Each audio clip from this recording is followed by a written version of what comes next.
Hello साथियों, आप सभी लोगों का सक्सेस प्लेटफॉर्म 2591 पर मैं एक बार फिर से तहे दिल से आपका स्वागत करता हूं। दोस्तों, रात के 10 बज के कुछ मिनट हो चुके हैं और हम लोग इस सेशन में, इस वीडियो में ज्ञान बिंदु के सेट नंबर 21 को डिस्कस करने वाले हैं। हमने कुल मिला के 139 टेस्ट सीरीज़ को कंप्लीट करने का लक्ष्य रखा है, जिसमें ज्ञान बिंदु के कुल 80 सेट को कवर किया जाएगा। तो जो भी व्यूअर, जो भी स्टूडेंट इस चैनल पर पहली बार विजिट कर रहे हैं तो इस चैनल को सब्सक्राइब कीजिए, चूँकि दरोगा का बेहतरीन टेस्ट सीरीज़ का प्रैक्टिस आपको इसी चैनल पर कराया जाएगा। तो चलिए इस सेशन की शुरुआत करते हैं पहले प्रश्न के साथ। पहला प्रश्न है कि निम्न में से किस विधेयक को संसद में प्रस्तुत करने के पहले राष्ट्रपति की पूर्वानुमति की आवश्यकता होती है। यानी कि इसमें से किस विधेयक को संसद में प्रस्तुत करने से पहले राष्ट्रपति की अनुमति जो है वह निहायत जरूरी होती है। तो यह जो धन विधेयक है, उस सिलसिले में भी आपको राष्ट्रपति से विचार विमर्श करना आवश्यक हो जाता है, और किसी नए राज्य के निर्माण संबंधी जो भी है वह वर्तमान राज्य के क्षेत्र या सीमा और उस नाम में परिवर्तन करने वाले कोई भी विधेयक पारित करने के लिए वो पहले राष्ट्रपति से इसकी पूर्वानुमति आवश्यक होती है। इसके अलावा अगर बात की जाए तो भूमि अधिग्रहण से संबंधित जो विधेयक होते हैं उसमें भी राष्ट्रपति की पूर्वानुमति जरूरी होती है। साथ ही साथ कराधान से संबंधित विधेयक जिससे राज्य का हित प्रभावित हो, इस सिलसिले में भी राष्ट्रपति की पूर्वानुमति जो है वह जरूरी होती है। तो इस प्रकार से इसका आंसर बनेगा ऑप्शन नंबर डी, जो कि उपरोक्त सभी हो जाएगा। अगला प्रश्न है प्रश्न संख्या 2। वर्ष 1800 में स्थापित फोर्ट विलियम कॉलेज की स्थापना का संबंध निम्नलिखित में से किससे था। तो यह अगर फोर्ट विलियम की बात की जाए तो इसका संबंध था प्रशासन में नए अधिकारों के प्रशिक्षण से, ठीक है। और यह लॉर्ड वेलेस्ली के कार्यकाल में यह फोर्ट विलियम कॉलेज की स्थापना कलकत्ता में हुई थी, ठीक है। फोर्ट विलियम कॉलेज की स्थापना की बात की जाए तो इसकी स्थापना कलकत्ता में हुई थी और लॉर्ड वेलेस्ली के कार्यकाल में ऐसा किया गया था। बढ़ते हैं अगले प्रश्न की तरफ। प्रश्न संख्या 3। तीसरे प्रश्न में कह रहा है कि किस मुगल बादशाह के विरुद्ध जौनपुर से फतवा जारी हुआ था। तो वह मुगल बादशाह था अकबर, ठीक है। अकबर के विरुद्ध जो हुआ था वह जौनपुर से फतवा जारी किया गया था। और कौन किया था? तो अकबर के जो धार्मिक सहिष्णुता की जो नीति थी, अकबर क्या हुआ था, अकबर सभी में सबसे बेहतरीन उनका शासन रहा है। वो क्या किए थे, धर्म के प्रति सभी धर्मों को मानने वाले थे। तो वह जो धर्म के प्रति उनकी जो सहिष्णुता थी, उसकी नीति से रुष्ट होकर जौनपुर के जो मुल्ला थे याजादी, ठीक है, जौनपुर के मुल्ला हुआ करते थे याजादी, ठीक है। उन्होंने क्या किया था, अकबर के विरुद्ध क्या किया था, फतवा जारी कर दिया था, ठीक है। अगला प्रश्न है प्रश्न संख्या 4। अस्थाई बंदोबस्त, जिसे परमानेंट सेटलमेंट के नाम से जानते हैं, लागू होने के बाद किसानों की दयनीय दशा पर किसने कहा कि सारा बंगाल एक जंगल में बदल गया है जिसमें केवल वंचर रहते हैं। तो ऐसा कथन जो है वह लॉर्ड कॉर्नवालिस के द्वारा कहा गया था। ऑप्शन नंबर ए आपका करेक्ट आंसर हो जाएगा। और बात की जाए तो अस्थाई बंदोबस्त लागू किया गया था 22 मार्च 1793 को, ठीक है। चलिए बढ़ते हैं अगले प्रश्न की तरफ। प्रश्न संख्या 5। 5वें नंबर प्रश्न में कह रहा है कि हिमालय पर्वत श्रृंखला की किन दो श्रेणियों के बीच सिंधु नदी अपवाहित होती है। तो यह जो है वो दो श्रृंखला है, लद्दाख और जास्कर श्रेणी। इन दोनों के बीच जो है हिमालय पर्वत की इन दो श्रेणियों के बीच जो है वह सिंधु नदी क्या होती है, अपवाहित होती है। ऑप्शन बी आपका करेक्ट आंसर हो जाएगा। बढ़ते हैं अगले प्रश्न की तरफ। प्रश्न संख्या 6। भारतीय राष्ट्रीय कांग्रेस को किसने भीख मांगने वाली संस्था कहा था, ठीक है। तो भारतीय राष्ट्रीय को भीख मांगने वाली संस्था बाल गंगाधर तिलक ने कहा था, ठीक है। बाल गंगाधर तिलक ने क्या कहा था कि भाई हमेशा दया याचना करने से आप सॉल्यूशन नहीं कर सकते, आप हल उसका नहीं निकाल सकते। तो भीख मांगने वाली संस्था बाल गंगाधर तिलक ने ही कहा था। चलिए बढ़ते हैं अगले प्रश्न की तरफ। प्रश्न संख्या 7 में कह रहा है कि काकतीय वंश का संस्थापक कौन था। देखिए, काकतीय वंश के संस्थापक की बात की जाए तो आप कहीं कहीं कंफ्यूज हो जाइएगा, ठीक है। कंफ्यूज हो जाइएगा तो जिसमें आपको लगेगा कि भाई इसका आंसर गलत है, चूँकि आंसर आपका सही है। बिल्कुल भी इस मुद्दा पर आप हेजिटेट नहीं होंगे और मिसगाइड नहीं होंगे। इसका आंसर हो जाएगा बीटा प्रथम। काकतीय वंश का संस्थापक जो है वह बीटा प्रथम था। और अगर इसमें गणपति की बात की जाए तो यह इस काकतीय वंश का सबसे शक्तिशाली था। ठीक है, गणपति जो था वह सबसे शक्तिशाली शासक था। अगला प्रश्न है प्रश्न संख्या 8। 8वें नंबर प्रश्न में कह रहा है कि जनगणना 2011 के अनुसार घनत्व के आधार पर बढ़ते हुए क्रम में राज्यों को व्यवस्थित करना है। देखिए ये क्या कह रहा है, घनत्व के आधार पर बढ़ता हुआ यानी कि छोटा से बड़ा। अब बात की जाए मिजोरम की तो यहाँ पे क्या है, यहाँ पे मिजोरम की अगर बात की जाए तो 52 पर किलोमीटर यानी कि प्रति वर्ग किलोमीटर जो है इसका घनत्व है। ठीक है, और सिक्किम की अगर बात करें तो इसका 86, ठीक है 86 प्रति वर्ग किलोमीटर। आप समझ रहे हैं, प्रति वर्ग किलोमीटर जो है इसका घनत्व है। अरुणाचल प्रदेश की अगर बात की जाए तो अरुणाचल प्रदेश का प्रति वर्ग मीटर जो है 17 प्रति वर्ग मीटर जो है इसका घनत्व है। और नागालैंड का 119 प्रति वर्ग है ना, प्रति वर्ग किलोमीटर इसका घनत्व है। तो अगर आप शुरुआत करेंगे तो सबसे कम किसका है, अरुणाचल प्रदेश का। ठीक है, तो अरुणाचल प्रदेश दूसरा यानी कि सबसे कम 17, फिर उसके बाद मिजोरम का नंबर आता है ऑप्शन के अकॉर्डिंग तो 1 हो जाएगा, फिर उसके बाद सिक्किम का आएगा और फिर उसके बाद नागालैंड का आ जाएगा। तो 2 1 3 4 ऐसा सीक्वेंस कहाँ पे है, ऑप्शन नंबर सी में है। तो ऑप्शन सी आपका करेक्ट आंसर हो जाएगा। 9 नंबर प्रश्न में कह रहा है कि निम्नलिखित में से कौन सा कथन गलत है। इसमें से गलत कथन को आपको ढूंढना है। देखिए ऑप्शन ए में कह रहा है कि पर्दा प्रथा एवं वेश्यावृत्ति सैंधव सभ्यता में प्रचलित थी। तो हाँ, यह जो है सैंधव सभ्यता में पर्दा प्रथा और वेश्यावृत्ति प्रचलित थी। ऑप्शन बी की अगर बात करें तो सैंधववासी जो थे वह सूती एवं ऊनी वस्त्र का प्रयोग करते थे। ये भी ऑप्शन जो है आपका सही है। ऑप्शन सी की अगर बात करें तो ऑप्शन सी में कह रहा है कि सिंधु सभ्यता की प्रमुख फसल धान थी, जो कि आपका गलत है। प्रमुख फसल दोस्तों गेहूं हुआ करती थी, गेहूं और जौ। ठीक है, गेहूं और जौ जो है वह सिंधु सभ्यता की प्रमुख फसल हुआ करती थी। चलिए बढ़ते हैं अगले प्रश्न की तरफ और इसका एक लास्ट ऑप्शन डी भी देख लेते हैं। ऑप्शन डी में कह रहा है कि लेखन कला की उचित प्रणाली विकसित करने वाली पहली सभ्यता सुमेरियन की सभ्यता थी। तो यह आपका सही है। गलत क्या था कि सिंधु सभ्यता की प्रमुख फसल धान था, जो कि गलत था। उसका प्रमुख फसल गेहूं और जौ हुआ करता था। चलिए बढ़ते हैं अगले प्रश्न की तरफ। प्रश्न संख्या 10। 10वें नंबर प्रश्न में कह रहा है कि सभी राज्यों के लिए उच्च न्यायालय की व्यवस्था होगी।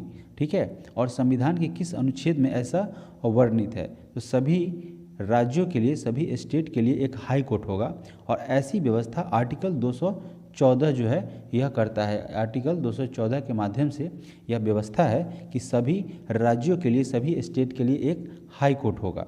बढ़ते हैं अगले प्रश्न की तरफ। प्रश्न संख्या 11। 11 नंबर प्रश्न में कह रहा है कि निम्नलिखित में से कौन सा कथन गलत है। गलत कथन को यानी कि गलत स्टेटमेंट को हमें बताना है। देखिए ऑप्शन ए में कह रहा है कि 3 प्रधानमंत्रियों की मृत्यु उनकी पदावधि के दौरान हो गई थी, यानी कि पद पर रहते कार्यकाल के दौरान उनकी मृत्यु हो गई थी। तो यह सही बात है।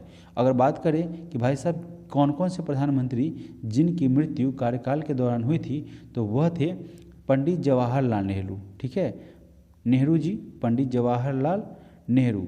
उसके बाद अगर बात करें दूसरे तो लाल बहादुर शास्त्री। ठीक है, लाल बहादुर शास्त्री। अगर तीसरे की बात करें तो वह थी इंदिरा गांधी। ठीक है, इंदिरा गांधी तीसरी थी जिनकी पद पर रहते हुए मृत्यु हो गई थी। अगर ऑप्शन नंबर बी की बात करें तो बी में कह रहा है कि मोरारजी देसाई सबसे अधिक उम्र के प्रधानमंत्री बने थे। तो यह भी आपका सही है। वह जो 81 वर्ष की उम्र में, 81 वर्ष की उम्र में वो क्या बने थे, प्रधानमंत्री बने थे। ऑप्शन सी की बात करें तो कैबिनेट मंत्रियों में सबसे बड़ा कार्यकाल जगजीवन राम का रहा। तो यह भी आपका ऑप्शन सी जो है वह करेक्ट है।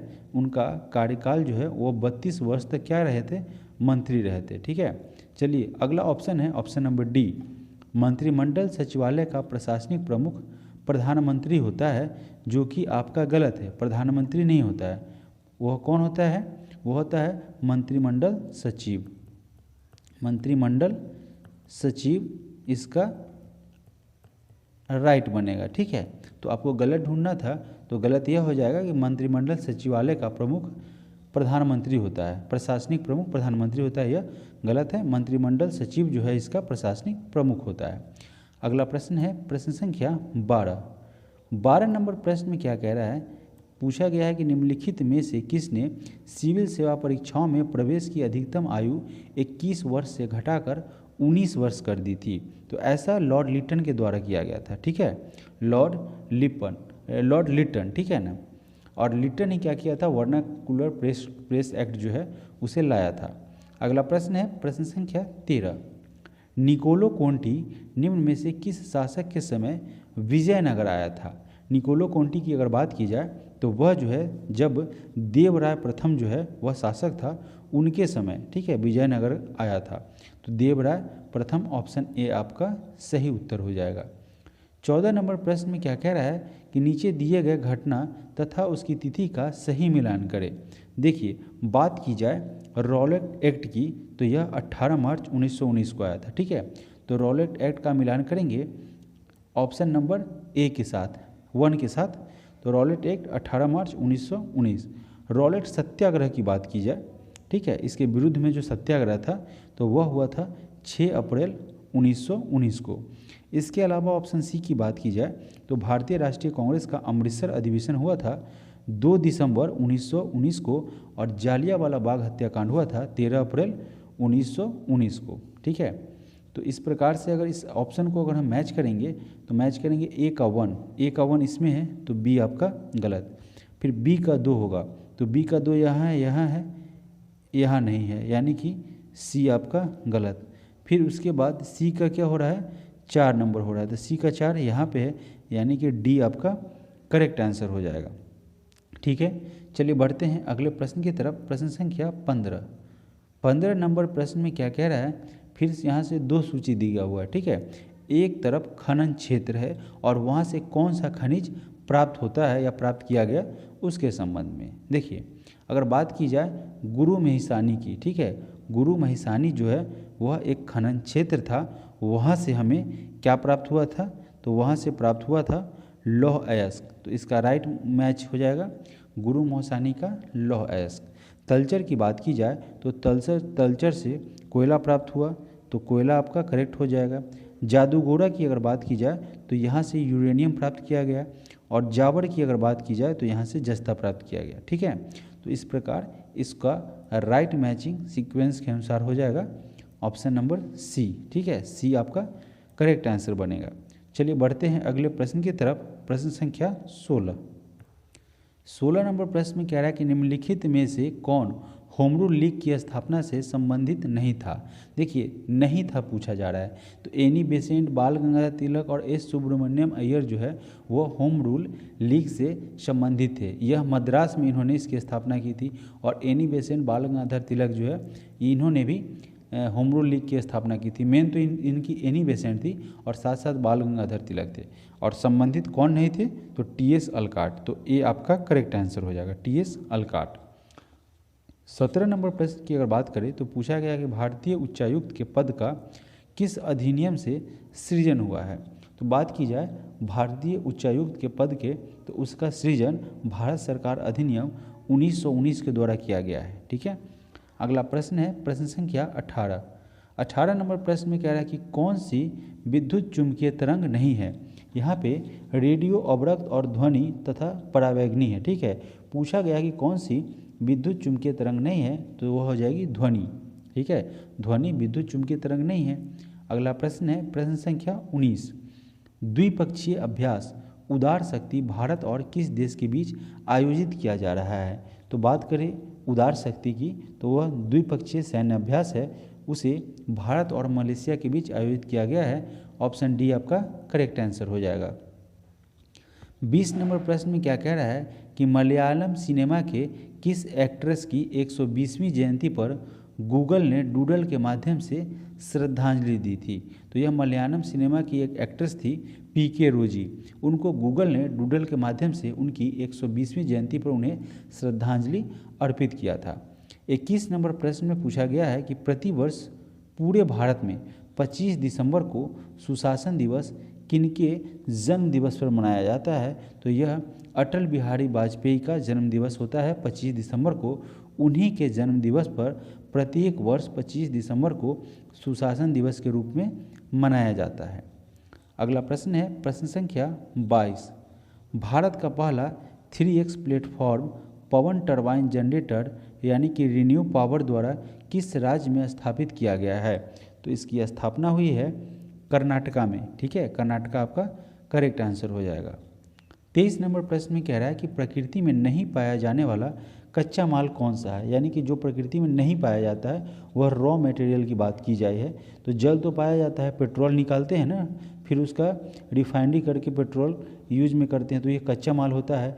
कार्बन डाइऑक्साइड होता है, लेकिन विनाइल क्लोराइड जो है वो प्रकृति में कच्चा नहीं पाया जाता है, कच्चा माल नहीं है जो प्रकृति में पाया जाता है। तो आपका सी करेक्ट आंसर हो जाएगा। 24 नंबर प्रश्न में कह रहा है कि बेराइट्स है। बेराइट्स की अगर बात की जाए तो देखिए इसको समझना है, इसे अन्य नाम से भी जानते हैं। ठीक है, जिसे बेरियम सल्फेट कहते हैं। क्या कहते हैं? बेरियम सल्फेट के नाम से जाना जाता है, बेरियम सल्फेट। ठीक है, इसका रासायनिक सूत्र होता है BaSO4। ठीक है, ऑप्शन सी आपका करेक्ट आंसर हो जाएगा। 25 नंबर प्रश्न में कह रहा है कि नायदुम्मा पुरस्कार के प्रायोजक है। तो यह जो नायदुम्मा पुरस्कार है उसका प्रायोजक है भारत जापान फ्रेंडशिप एसोसिएशन। आपका डी करेक्ट आंसर हो जाएगा। चलिए बढ़ते हैं अगले प्रश्न की तरफ। प्रश्न संख्या 26 नंबर प्रश्न को हम करेंगे और कुल मिला के 100 प्रश्न को करेंगे, ये तो होता ही रहेगा। और जो भी लोग इस चैनल पे पहली बार आए हैं तो चैनल को जरूर सब्सक्राइब करें साथियों, क्योंकि आप सब्सक्राइब करेंगे तो क्या होगा कि मेरा कंटेंट जो आपको सबसे सटीक आंसर देता है, और ये सक्सेस प्लेटफॉर्म 2591 जो चैनल है आपको अगर आंसर की प्रोवाइड करेगा, अगर सॉल्यूशन प्रोवाइड जो करेगा तो वो कंप्लीट होगा। ठीक है, उसमें कोई भी आंसर न के बराबर रत्ती भर भी गलती की कोई गुंजाइश नहीं रहती है। फिर भी इंसान है, थोड़ी सी मिस्टेक या कहीं मिस्टेक अगर ऐसा हो जाए तो आप इसे सॉल्व करने का प्रयास करें। निगेटिव कमेंट ना करें, सॉल्व करें, कमेंट में ज़रूर बताएं, हम उसे सुधारने का प्रयास करेंगे अगर ऐसा गलत होता है तो चलिए बढ़ते हैं प्रश्न में आगे की तरफ। 26वां नंबर प्रश्न कह रहा है कि निम्न में से कौन सा सदा उस वस्तु की छोटी छवि बनाएगा जो उसके सामने रखी जाएगी? तो उत्तल दर्पण। ठीक है, उत्तल दर्पण में हमेशा छोटा प्रतिबिंब ही बनता है। अगला प्रश्न है प्रश्न संख्या 27 नंबर प्रश्न में क्या कह रहा है कि अल्फा एवं बीटा कणों के उत्सर्जन से 19 थोरियम 232 और यहाँ पे बेरिलियम है 21683 में बदलता है। तो अल्फा एवं बीटा कणों का संख्या ज्ञात करें। देखिए ये आपको समझने का चीज़ है। इसका आंसर दोस्तों हो जाएगा, इसका आंसर हो जाएगा ऑप्शन नंबर सी 4 अल्फा और 1 बीटा। ठीक है, 4 अल्फा और 1 बीटा इसका आंसर हो जाएगा, क्योंकि इसको पूरा सॉल्व करना पड़ेगा। ठीक है, फिलहाल आप इसे याद रख लेंगे। चलिए बढ़ते हैं अगले प्रश्न की तरफ। प्रश्न संख्या 28। 74वें गणतंत्र दिवस परेड में कुल कितने झांकियों ने प्रदर्शन किया था? तो कुल मिला के पार्टिसिपेट किया गया था 23 झांकी, है ना। तो यह 74वां जो गणतंत्र दिवस था उसमें कुल 23 झांकियों ने भाग लिया था। अगला प्रश्न है प्रश्न संख्या 29। निम्न में कौन तृतीय श्रेणी के उत्तोलक का उदाहरण नहीं है? देखिए पिलास जो है वह तृतीय श्रेणी का उदाहरण नहीं है, बल्कि वह क्या है? प्रथम श्रेणी का उत्तोलक है। ठीक है, प्रथम श्रेणी का उत्तोलक है पिलास, प्रथम श्रेणी का उत्तोलक है पिलास। अगला प्रश्न है प्रश्न संख्या 30 नंबर प्रश्न में क्या कह रहा है कि एमिनो एसिड के 4 प्रमुख तत्व कौन से हैं? एमिनो एसिड की अगर बात करें तो उसके 4 प्रमुख तत्व है प्लूटोनियम, यूरेनियम, प्रोथोमियम और नियॉन। ठीक है, ऑप्शन सी आपका करेक्ट आंसर हो जाएगा। 31 नंबर प्रश्न की बात करें तो पूछा गया कि हाल ही में किस एयरलाइंस ने GMR दिल्ली एयरपोर्ट का safety performer of the year award जीता है? तो यह अवार्ड एयरलाइंस जो है स्पाइस जेट के द्वारा दिल्ली एयरपोर्ट का safety performer of the year award जीता गया है। वह पुरस्कार स्पाइस जेट के द्वारा, ठीक है, स्पाइस जेट ने यह पुरस्कार जीता है। चलिए बढ़ते हैं अगले प्रश्न की तरफ। प्रश्न संख्या 32 नंबर प्रश्न में कह रहा है कि हाल ही में किस सार्वजनिक क्षेत्र के बैंक ने किसान पुष्पक योजना के तहत गरुड़ एरोस्पेस के साथ भागीदारी की है? तो यह भागीदारी की है यूनियन बैंक ऑफ इंडिया ने, ठीक है, यूनियन बैंक ऑफ इंडिया ने सार्वजनिक क्षेत्र के बैंक है, एक सार्वजनिक क्षेत्र का है बैंक, उसने किसान पुष्पक योजना के तहत गरुड़ एरोस्पेस के साथ एग्रीमेंट किया है। बात करें अगर यूनियन बैंक ऑफ इंडिया की, तो इसका हेड क्वार्टर कहाँ पे है, मुंबई में है, ठीक है। और इसकी स्थापना जो हुई थी, इसको स्थापना किया गया था 11 नवंबर 1919 को इसकी स्थापना की गई थी यूनियन बैंक ऑफ इंडिया की। अगला प्रश्न है प्रश्न संख्या 33, हेपेटाइटिस बी निम्नलिखित में से किसके कारण होने वाला संक्रामक रोग है जो यकृत यानी कि लीवर को क्या करता है, प्रभावित करता है। तो यह जो है वायरस के कारण फैलता है। ऑप्शन ए आपका करेक्ट आंसर हो जाएगा। 34 नंबर प्रश्न में कह रहा है कि ब्रांड, ठीक है, ब्रांड गार्जियनशिप इंडेक्स 2023 में किस भारतीय को ग्लोबल लेवल पर दूसरी रैंक प्राप्त हुई है। तो यहाँ पे मुकेश अंबानी है जिन्हें क्या हुआ था, ब्रांड गार्जियनशिप इंडेक्स जारी किया गया था 2023 का, उसमें इन्हें भारतीयों में ग्लोबल लेवल पर दूसरी रैंक प्राप्त हुई थी, ठीक है। अगला प्रश्न है प्रश्न संख्या 35, पुरुषों के विश्व कप खेल में पहली महिला, ठीक है, पुरुषों के विश्व कप खेल में पहली महिला रेफरी कौन बनने वाली है। तो यह बनी है स्टेफनी फ्रॉपार्ट, ठीक है, स्टेफनी फ्रॉपार्ट जो है वो पहली महिला रेफरी बनी है जो पुरुषों के विश्व कप में अंपायरिंग की है, रेफरी की भूमिका निभाई है। अगला प्रश्न है प्रश्न संख्या 36 में कह रहा है कि हाल ही में किस संस्था ने केंद्रीय उत्पाद शुल्क और सेवा कर समझौता आयोग की स्थापना की है। तो यह जो आपका सेवा आयोग की अगर बात की जाए, सेवा कर समझौता आयोग की, तो इसकी स्थापना CBIC के द्वारा किया गया है, ठीक है, CBIC यानी कि central board of indirect taxes and custom, ठीक है।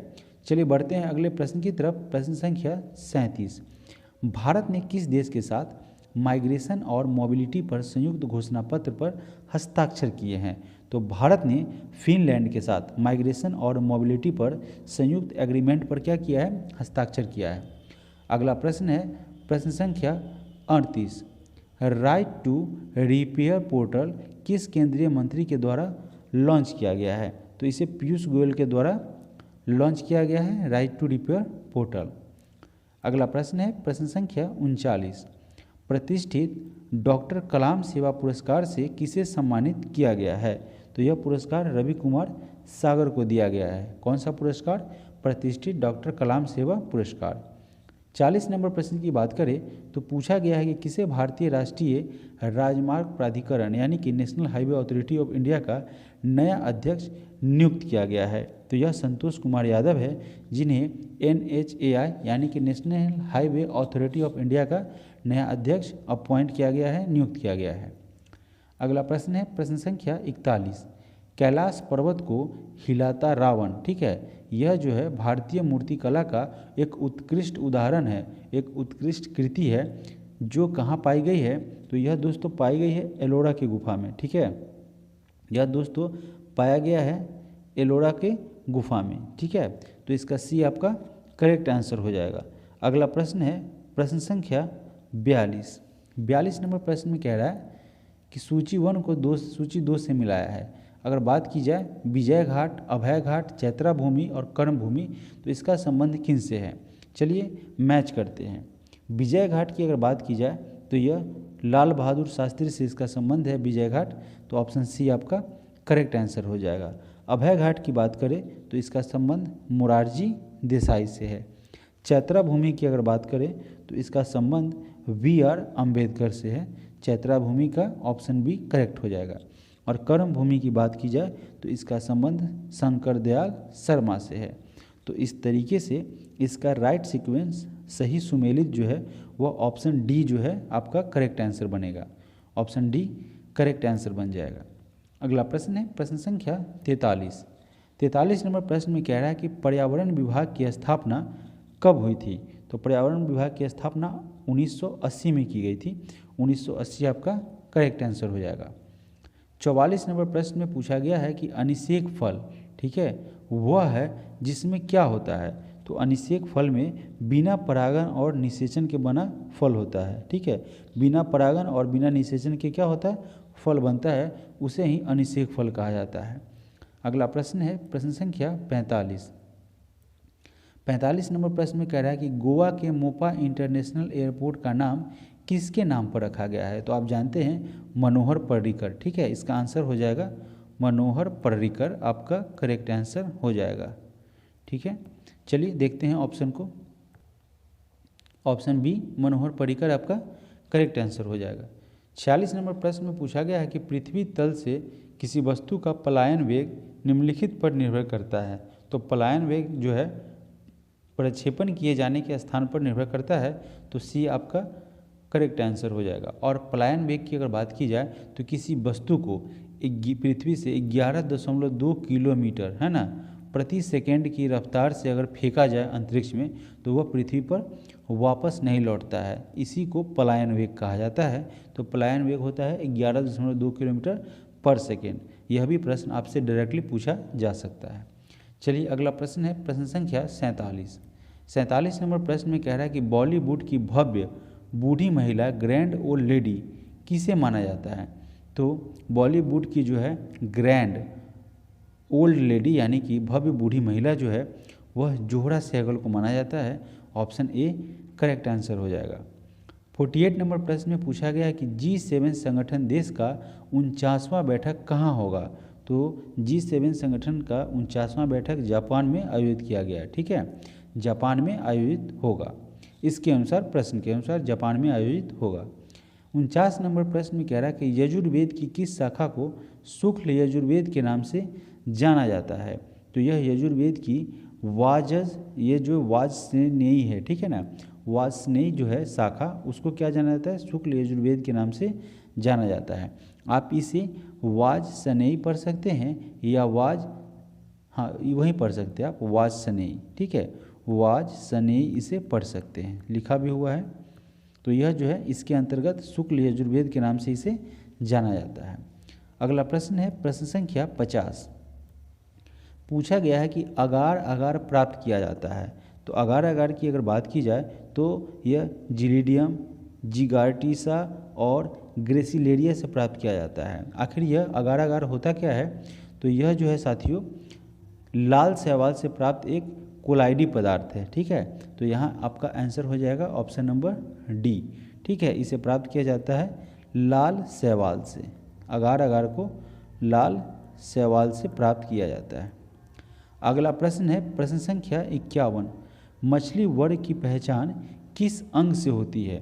मछली वर्ग की अगर बात की जाए तो उसकी पहचान ग्रासीन गिलो, डर्मल सल्क और युग्मित पक्षों से होती है, यानी कि इन सभी से होती है। ऑप्शन डी करेक्ट आंसर हो जाएगा। 52 नंबर प्रश्न में पूछा गया है कि सौर मंडल का हीलियोसेंट्रिक मॉडल जो है वह सर्वप्रथम किसके द्वारा प्रस्तुत किया गया था। तो इस मॉडल को जो है सबसे पहले सर्वप्रथम निकोलस कोपरनिकस ने प्रस्तुत किया था, कोपरनिकस के द्वारा प्रस्तुत किया गया था। 53 नंबर प्रश्न में पूछा गया है कि रेल मंत्रालय के स्टेशन पुनर्विकास अभियान के तहत घोषित नई योजनाओं का नाम क्या है। तो इसे अमृत धारा स्टेशन योजना के नाम से जाना जाता है। ऑप्शन बी करेक्ट आंसर हो जाएगा। 54 नंबर प्रश्न में कह रहा है कि योकोहामा रणनीति निम्नलिखित में से किससे संबंधित है।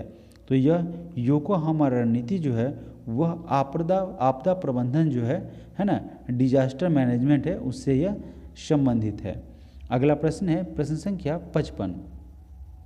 55 नंबर प्रश्न में पूछा गया है अफ्रीका के उष्णकटिबंधीय घास के मैदान को किस नाम से जाना जाता है। तो उसे सवाना के नाम से जानते हैं। आप याद रखेंगे यह प्रश्न पूछा गया है। अफ्रीका के उष्णकटिबंधीय जो घास के मैदान होते हैं उसे सवाना के नाम से जाना जाता है। अगला प्रश्न है प्रश्न संख्या 56। भारतीय नौसेना द्वारा लॉन्च किए गए anti submarine warfare shallow watercraft project के पहले जहाज का नाम क्या है। तो इसको INS अर्नाला के नाम से जानते हैं, जो कि क्या है भारतीय नौसेना के द्वारा लॉन्च किया गया anti submarine warfare shallow watercraft project का पहला जहाज है। अगला प्रश्न है प्रश्न संख्या 57। 57 नंबर प्रश्न में कह रहा है कि चलवासी पशुचरण पद्धति भारत के किन राज्यों में प्रचलित है। तो यह राजस्थान में प्रचलित है चलवासी पशुचरण पद्धति जो है वह राजस्थान में प्रचलित है। अगला प्रश्न है प्रश्न संख्या 58, भूकंप की संवेदना ग्रहण करने वाला अंग कौन सा है? तो तलुओं की त्वचा जो है उससे भूकंप की संवेदना ग्रहण होती है या महसूस किया जाता है। ऑप्शन सी आपका करेक्ट आंसर हो जाएगा। 59 नंबर प्रश्न में पूछा गया है कि रक्त में पाया जाने वाला, ठीक है, रक्त में पाया जाने वाला डैश शरीर में ऑक्सीजन परिवहन के लिए जिम्मेदार हो जाता है। तो रक्त में लाल रक्त कोशिकाएं होती हैं, रेड ब्लड सेल, वह जो है शरीर में ऑक्सीजन परिवहन के लिए जिम्मेदार होता है। ऑप्शन सी आपका करेक्ट आंसर हो जाएगा। 60 नंबर प्रश्न में क्या कह रहा है कि भारत में नैनो मिशन की शुरुआत हुई थी? तो भारत में नैनो मिशन की शुरुआत हुई थी 2007 में। कुछ अभ्यर्थी जो होंगे, विद्यार्थी, उनको डाउट होगा कहीं किसी सोर्स में 2017 का जिक्र किया हो जाएगा, ठीक है, जो कि आपका गलत हो जाएगा। इसका राइट आंसर हो जाएगा ऑप्शन नंबर सी 2007। चलिए बढ़ते हैं अगले प्रश्न की तरफ। प्रश्न संख्या 61 नंबर प्रश्न में कह रहा है कि अल्प विकसित अर्थव्यवस्था की सामान्य विशेषताएं होती है। जो अल्प विकसित जो अर्थव्यवस्था होती है उसकी क्या विशेषता होती है? तो वहाँ पे प्रति व्यक्ति निम्न आय होगा, पूंजी निर्माण की निम्न दर होगी यानी पूंजी का अभाव होगा, जनसंख्या का दबाव होगा। तो ये सारे के सारे फैक्टर वहाँ पे काम करते हैं। तो इसका आंसर हो जाएगा ऑप्शन नंबर डी। यह अल्प विकसित अर्थव्यवस्था की क्या है? विशेषताएं होती है। 62 नंबर प्रश्न में कह रहा है कि अवसादी शैलों के लिए निम्नलिखित में से कौन सा कथन असत्य है, यानी कि इसमें से गलत है अवसादी शैल के बारे में। तो ये अवसादी शैलें जो होती है कि ये वे शैलें हैं जिनकी संरचना ताप तथा दाब पर निर्भर करती है। तो यह सही है। ये शैलें अक्रिस्टलीय होती है, यानी कि अवसादी शैलें जो होती है वह अक्रिस्टलीय होती है, जो कि सही है। और अवसादी जो है शैलें स्तरों में निक्षेपित होती है, ये भी सही है। और ऑप्शन डी की अगर बात की जाए तो ये शैलें जल में नहीं निर्मित हो सकती, जो कि आपका गलत है। यह जल में भी निर्मित हो सकती है। चलिए बढ़ते हैं अगले प्रश्न की तरफ। प्रश्न संख्या 63 नंबर प्रश्न में कह रहा है कि किसी अर्थव्यवस्था में क्षेत्रों को सार्वजनिक और निजी में किस आधार पर वर्गीकृत किया जा सकता है? तो इसे वर्गीकरण करने का क्या तरीका है? अभी देखिए, सार्वजनिक और निजी को ईजिली पहचान सकते हैं ना। उसमें क्या होगा, उद्यम का स्वामित्व किसके हाथ में है, इसी के आधार पर डिसाइड किया जाएगा कि वह सार्वजनिक है अथवा निजी है। तो आपका आंसर ऑप्शन नंबर सी हो जाएगा। उद्यमों का स्वामित्व के आधार पर किसी सार्वजनिक और निजी में किसी भी उपक्रम को वर्गीकृत किया जा सकता है, किसी भी अर्थव्यवस्था को वर्गीकृत किया जाता है। 64 नंबर प्रश्न में कह रहा है कि निम्नलिखित किस स्थल से 11 समाधानों तथा 8 चूल्हों के अवशेष मिले हैं? तो यह जो 8 चूल्हे के अवशेष और 11 समाधानों का अवशेष प्राप्त हुआ है वह सराय नाहर राय से प्राप्त हुआ है। ऑप्शन सी करेक्ट आंसर हो जाएगा। अगला प्रश्न है प्रश्न संख्या 65 नंबर प्रश्न में कह रहा है कि औषधि जनक पादपीय अंगों का अध्ययन कहा जाता है। तो औषधीय जनक जो है पादपीय अंग है, उसके अध्ययन को फार्मेकोलॉजी के नाम से जाना जाता है। ऑप्शन बी सही उत्तर हो जाएगा। अगला प्रश्न है प्रश्न संख्या 66,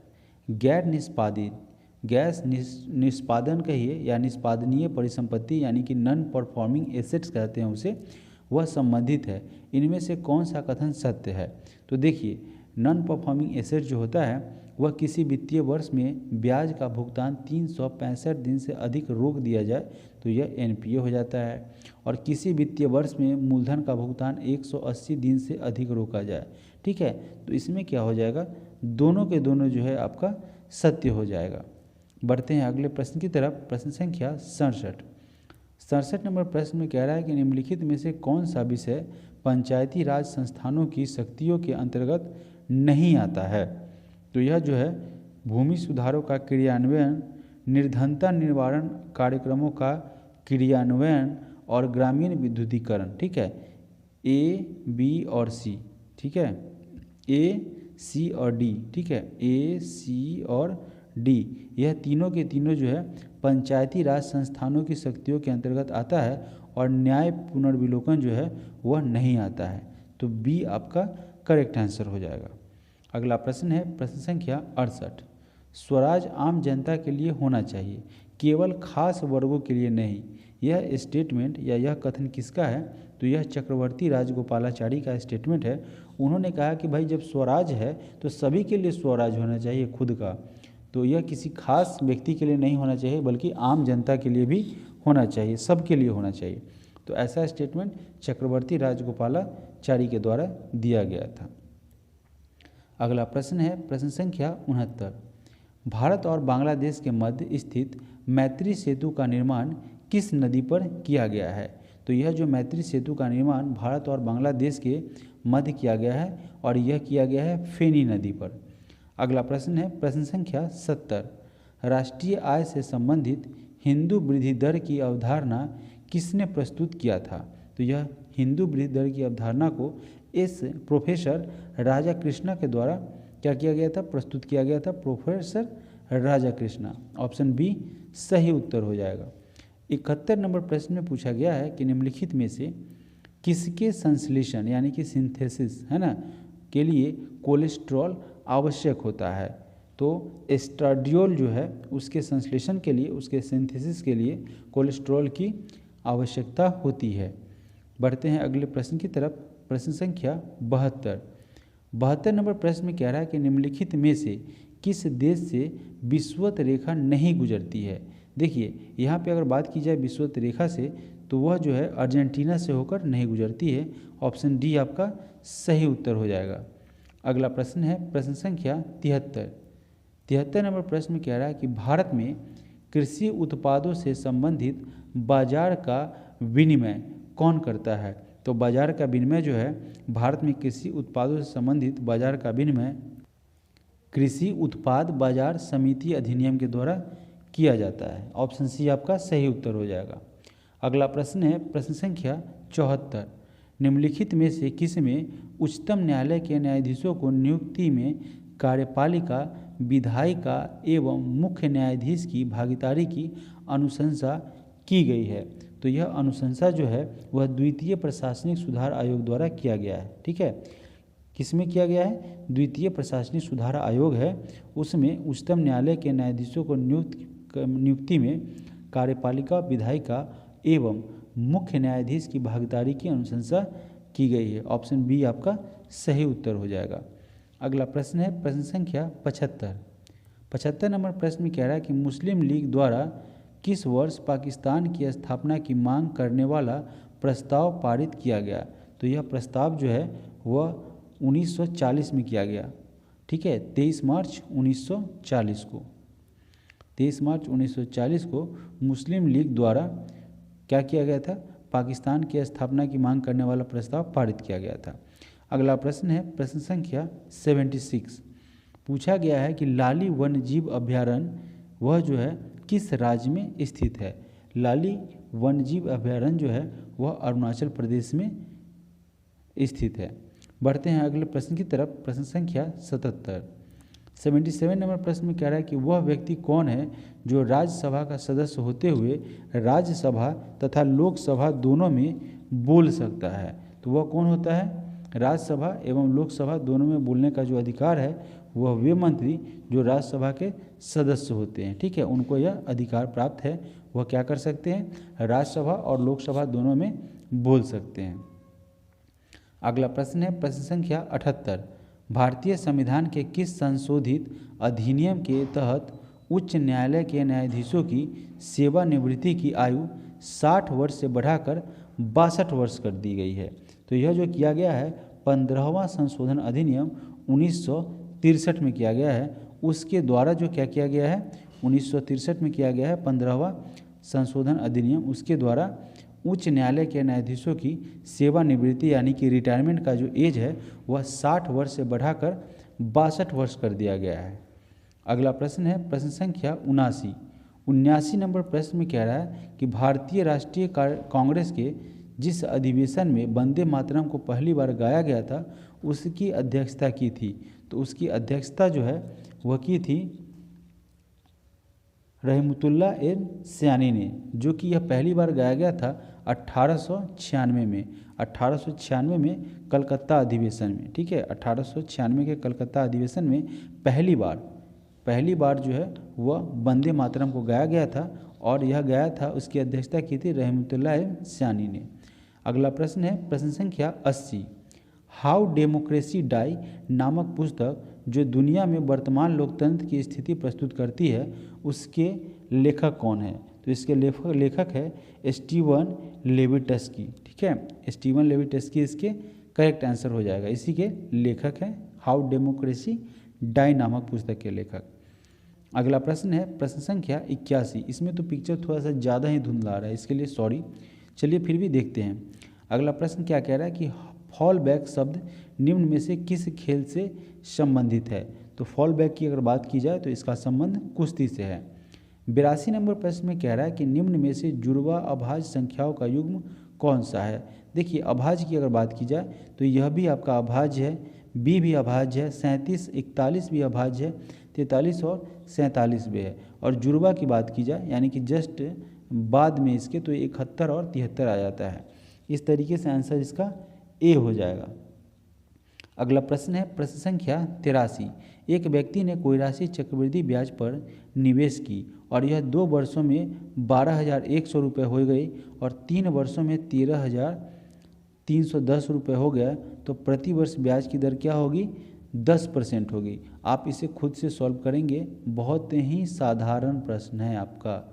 ठीक है, नहीं बने तो कमेंट कीजिएगा। ठीक है, बढ़ते हैं अगले प्रश्न की तरफ। प्रश्न संख्या 84। 84 नंबर प्रश्न में क्या कह रहा है? यहाँ पे दिया हुआ है, ये भी एनालिटिकल रीजनिंग है। वह संख्या बताएं जो संख्याओं के नीचे दी गई श्रृंखला से संबंधित है। ठीक है, आप इसे खुद से सॉल्व करेंगे और आंसर कमेंट करेंगे। इसका आंसर 30 हो जाएगा। अगला प्रश्न है प्रश्न संख्या 85। 85 नंबर प्रश्न में क्या कह रहा है? ये भी बताने का नहीं है, लेकिन फिर भी मैं बता दे रहा हूँ। किसी संख्या को 4 से भाग देने पर शेषफल 2 रहता है।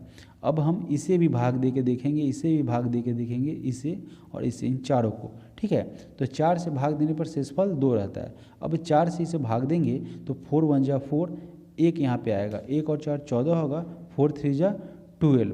ठीक है, फिर यहाँ पे 2 और 9 आएगा, तो 4 7 जा 28, तो इसमें क्या आ जाएगा? 1 आ जाएगा। तो ऑप्शन नंबर ए तो यहीं से कट गया।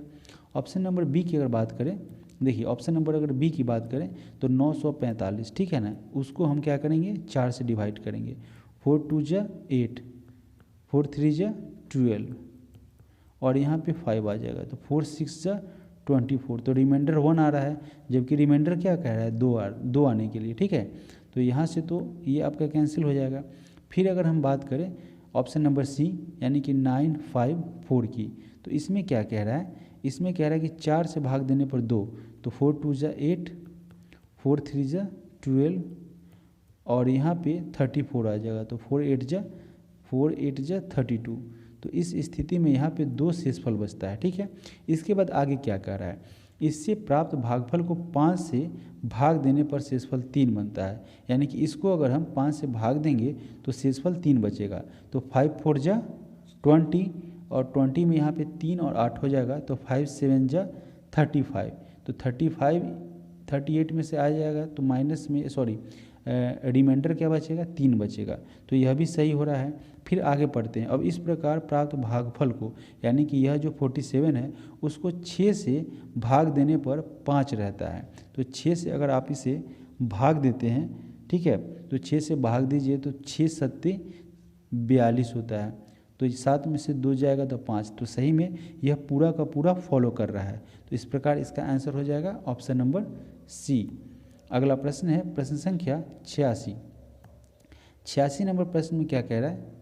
86 नंबर प्रश्न में पूछा गया है कि उस संख्या का चयन कीजिए जो निम्नलिखित श्रृंखला में प्रश्न चिन्ह को स्थापित करेगा, प्रतिस्थापित। ठीक है, तो 2 में क्या हो गया? 5 ऐड हो गया तो 7 हो गया। फिर 7 में क्या हुआ? 7 ऐड हो गया तो 14 हो गया। फिर 14 में क्या हो गया? 9। ठीक है, 14 6 20 3 23, तो यहाँ पे क्या हो जाएगा? 11 हो जाएगा। तो 23 में 11 को ऐड करेंगे तो यहाँ पे हो जाएगा 34, जो कि ऑप्शन डी में दे रखा है। ऑप्शन डी यहाँ पे आपका करेक्ट आंसर बन जाएगा। चलिए बढ़ते हैं अगले प्रश्न की तरफ। प्रश्न संख्या 87।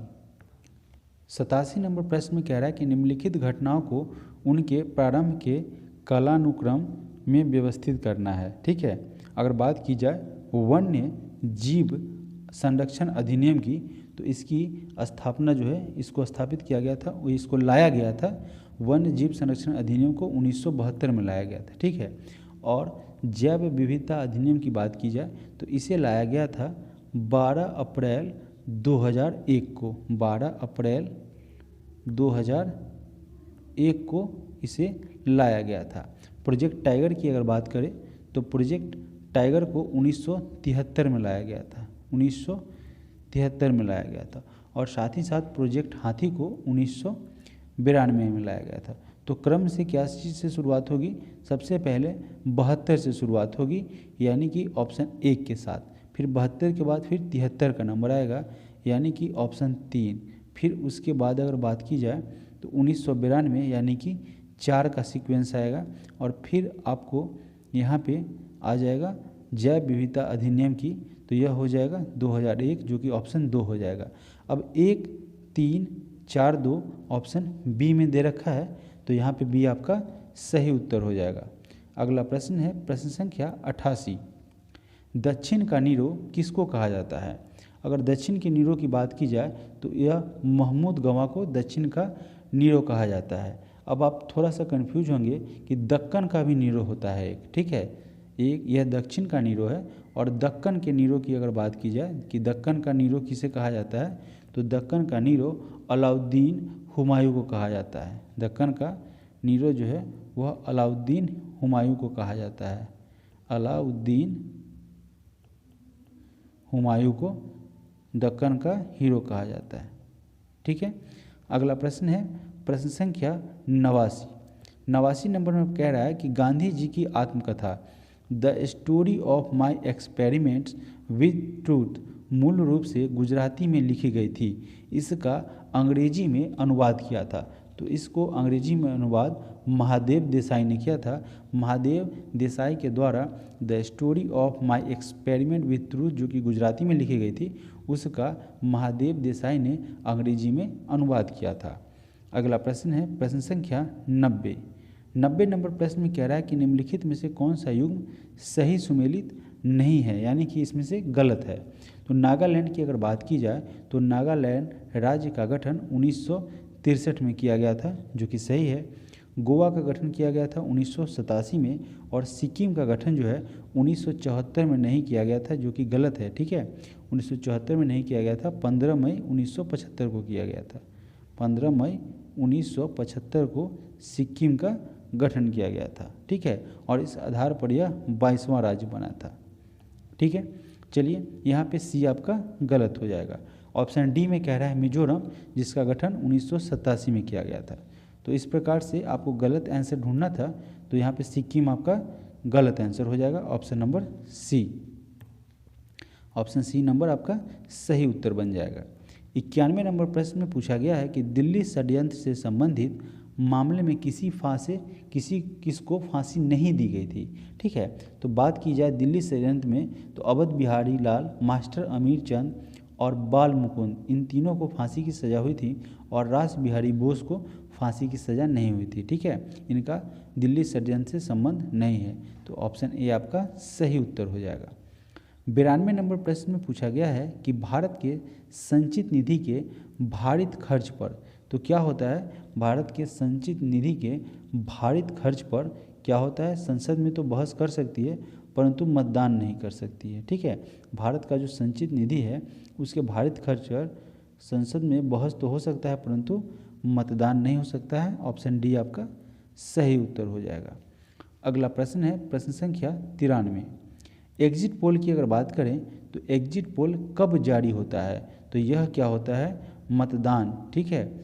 चुनाव के तुरंत बाद एग्जिट पोल के नतीजे आने शुरू हो जाते हैं, तो इसका आंसर हो जाता है ऑप्शन नंबर बी।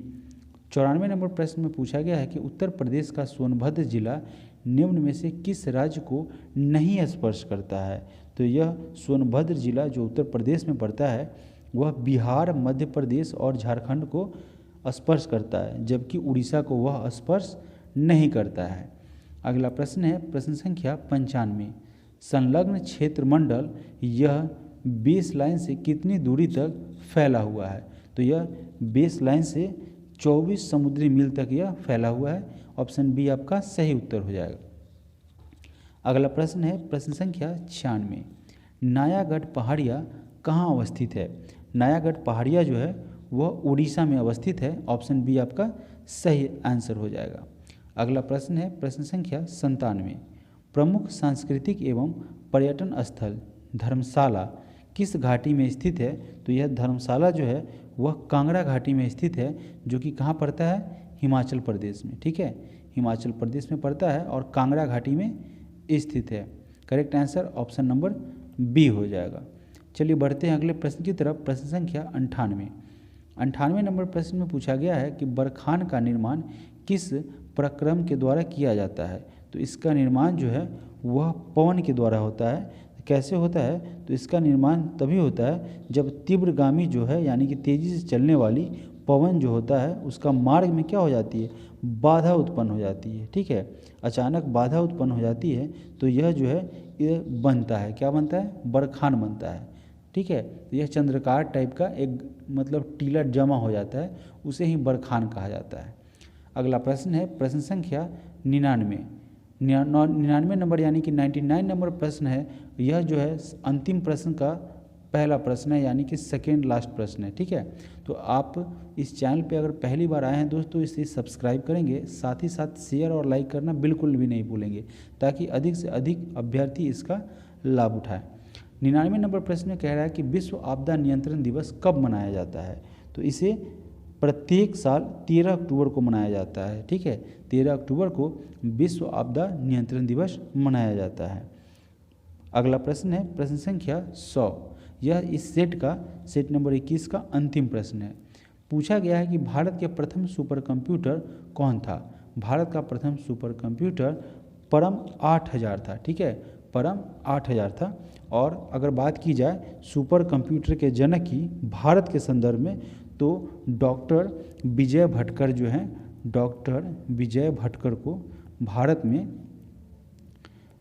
में सुपर कंप्यूटर का जनक कहा जाता है। ठीक है, चलिए दोस्तों मिलेंगे कल सुबह अगले सेशन में नए सेशन के साथ, सेट नंबर 22 के साथ। ठीक है, तो आप सभी लोगों का इस चैनल से जुड़े रहने के लिए बहुत बहुत धन्यवाद। थैंक यू सो मच और गुड नाइट।